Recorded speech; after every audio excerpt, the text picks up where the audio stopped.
warahmatullahi wabarakatuh.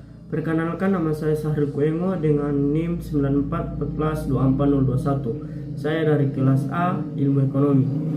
Baik, di sini saya akan menjelaskan kasus asuransi yang saya ambil dari perusahaan asuransi Jiwa Kresna. Baik, selanjutnya saya akan menjelaskan tentang latar belakang PT Asuransi Jiwa Kresna atau biasa disebut Kresna Life, merupakan perusahaan asuransi jiwa nasional yang berada dalam kelompok usaha Kresna Group. Nah, perusahaan ini menawarkan berbagai produk asuransi jiwa, termasuk produk asuransi tradisional dan produk yang dikaitkan dengan investasi atau biasa disebut PID atau unit link. Nah, dalam operasionalnya, perusahaan berada di bawah pengawasan Otoritas Jasa Keuangan atau biasa disebut dengan OJK. Nah, sesuai dengan ketentuan dalam Undang-Undang Nomor 21 Tahun 2011 tentang OJK dan Undang-Undang Nomor 40 Tahun 2014 tentang peransurasian. Nah, selanjutnya itu kronologi bangkrutnya PT Asuransi Jiwa Kresna. Awal masalah, gagal bayar dan PKPU 2020. Pada Desember 2020, Kresna Life dinyatakan gagal bayar sehingga Pengadilan Niaga Jakarta Pusat mengabulkan permohonan PKPU atau penundaan kewajiban pembayaran utang. Nah, status ini merupakan awal resmi masalah keuangan perusahaan. Dalam proses PKPU, perusahaan sempat mengajukan perjanjian perdamaian kepada kreditur termasuk para pemegang polis. Nah, pada awal 2021, namun terdapat klien yang tidak puas dengan hasilnya dan mengajukan kasasi. Akhirnya, Mahkamah Agung membatalkan perdamaian tersebut sehingga Kresna Life kembali ke status sebelum PKPU, membuka jalan menuju kebangkrutan. Nah, yang kedua yaitu kondisi keuangan memburuk pada tahun 2020 sampai 2022. Sejak awal 2020, Kresna Life sudah menunjukkan kondisi keuangan yang memburuk. Penyebab utamanya adalah ketidakmampuan memenuhi kewajiban kepada pemegang polis, sekaligus menjaga rasio solvabilitas dan modal minimal yang diwajibkan. Nah, kemudian OJK menempatkan perusahaan dalam pengawasan dan pembatasan kegiatan usaha atau biasa disebut PKU. Namun, perbaikan yang diajukan perusahaan tidak pernah cukup memadai. Beberapa rencana penyihatan keuangan atau RPK yang disampaikan sebanyak 10 kali gagal terpenuhi sampai batas waktu yang diberikan oleh OJK. Nah, selanjutnya yang ketiga yaitu puncak permasalahan, pencabutan izin usaha 23 Juni 2023. Nah, akhirnya OJK mencabut izin usaha PT Asuransi Jiwa Kresna atau biasa disebut Kresna Life pada 23 Juni 2023. Nah, alasan utamanya adalah yang pertama yaitu rasio solvabilitas, RIBS, Basic Capital atau RBC tidak memenuhi ketentuan umum. Artinya perusahaan tidak sehat secara finansial. Nah, selanjutnya yaitu perusahaan tidak mampu menutup defisit keuangan atau selisih kewajiban termasuk kepada nasabah dengan aset yang dimiliki melalui suntikan modal dari pemegang saham maupun investor baru. Nah, selanjutnya upaya terakhir seperti konversi kewajiban pemegang polis menjadi subordinate loan atau SOI tidak berhasil dilaksanakan secara efektif. Nah, pencabutan izin ini memadai, akhirnya resmi operasi sebagai perusahaan asuransi berlisensi dan beralih ke tahap likuiditas. Nah, yang keempat yaitu sengketa hukum atas pencabutan izin pada tahun 2023 sampai 2025. Nah, setelah izin dicabut, Kresna Life menggugat keputusan OJK ke Pengadilan Tata Usaha Negara atau PT-UN pada September 2023. Nah, selanjutnya pada 22 Februari 2024, PT-UN memenangkan gugatan dan membatalkan pencabutan izin. Nah, Undang-Undang Nomor 21 Tahun 2011 tentang OJK, dalam UU ini ditegaskan bahwa OJK memiliki wewenang untuk yang pertama, mengatur dan mengawasi industri jasa keuangan. Selanjutnya memberikan dan mencabut izin usaha lembaga jasa keuangan. Yang ketiga yaitu menjatuhkan sanksi administratif.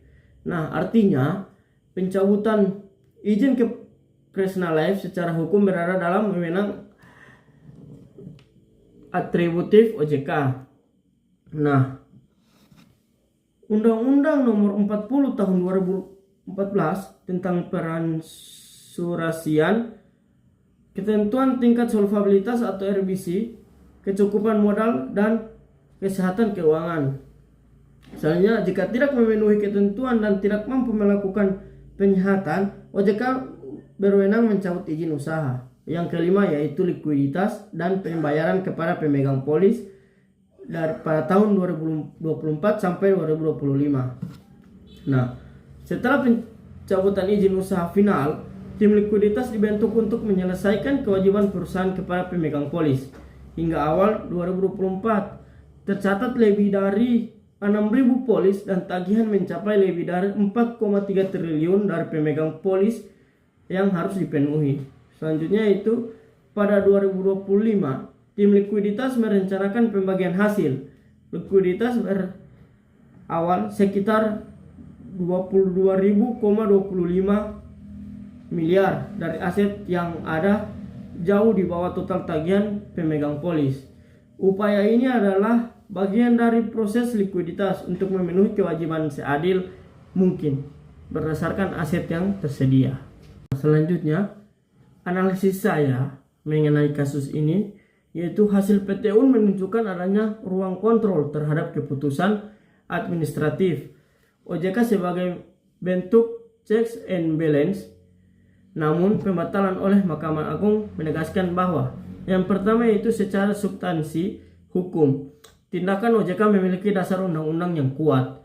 Yang kedua yaitu kepentingan perlindungan konsumen dan stabilitas sistem keuangan lebih diutamakan dibandingkan keberlanjutan satu perusahaan.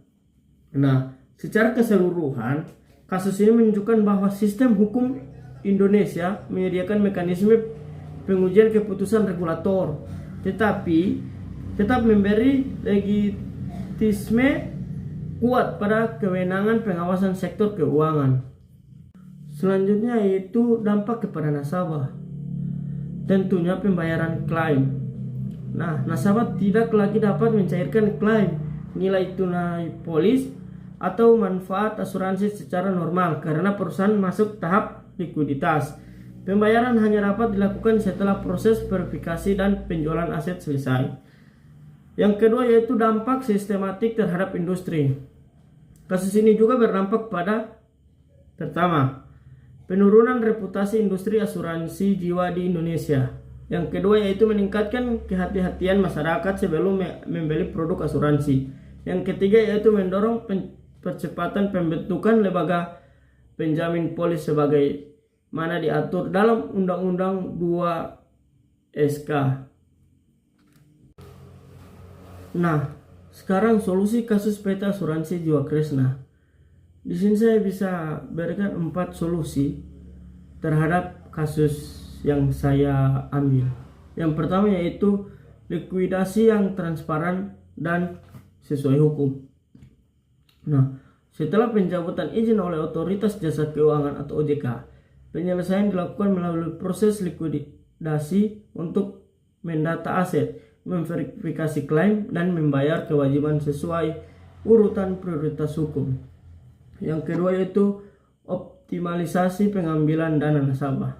Nah, aset perusahaan harus dijual secara maksimal dan hati-hati agar hasilnya dapat digunakan untuk membayar klaim nasabah sebanyak mungkin. Yang ketiga yaitu penguatan sistem perlindungan konsumen ke depan. Kehadiran lembaga penjamin polis menjadi solusi jangka panjang agar resiko kerugian nasabah akibat gagal bayar perusahaan asuransi dapat diminimalkan.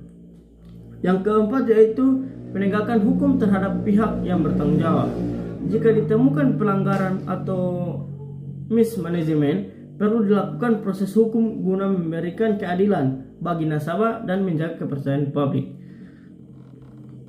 Solusi ini tidak hanya berfokus pada penyelesaian kewajiban perusahaan, tapi juga pada pemulihan hak nasabah dan perbaikan sistem pengawasan agar kasus serupa tidak terulang di masa depan. Nah, kita masuk ke slide terakhir, yaitu kesimpulan. Kasus Kresna Life merupakan contoh nyata kegagalan tata kelola dan manajemen risiko dalam industri asuransi yang berujung pada gagal bayar klaim nasabah. Permasalahan utama berasal dari pengelolaan investasi dan risiko tinggi, ketidakseimbangan antara aset dan kewajiban, serta memburuknya kondisi likuiditas perusahaan. Meskipun telah dilakukan pengawasan dalam upaya penyihatan oleh Otoritas Jasa Keuangan atau OJK, kondisi keuangan perusahaan tidak dapat dipulihkan hingga akhirnya izin usaha dicabut dan perusahaan masuk tahap likuiditas. Nah, secara umum kasus ini menunjukkan bahwa 1. Lemahnya manajemen risiko dan tata kelola perusahaan dapat mengancam keberlangsungan perusahaan asuransi. Yang kedua yaitu kurangnya kehati-hatian dalam pengelolaan dana investasi berdampak langsung pada kemampuan membayar klaim. Yang ketiga yaitu pengawasan regulator sangat penting, tetapi juga didukung transparansi dan keputusan internal perusahaan. Yang terakhir yaitu nasabah menjadi pihak yang paling terdampak, baik secara finansial maupun psikologis. Baik, mungkin itu saja yang bisa saya sampaikan. Wabillahi taufiq wal hidayah. Wassalamualaikum warahmatullahi wabarakatuh.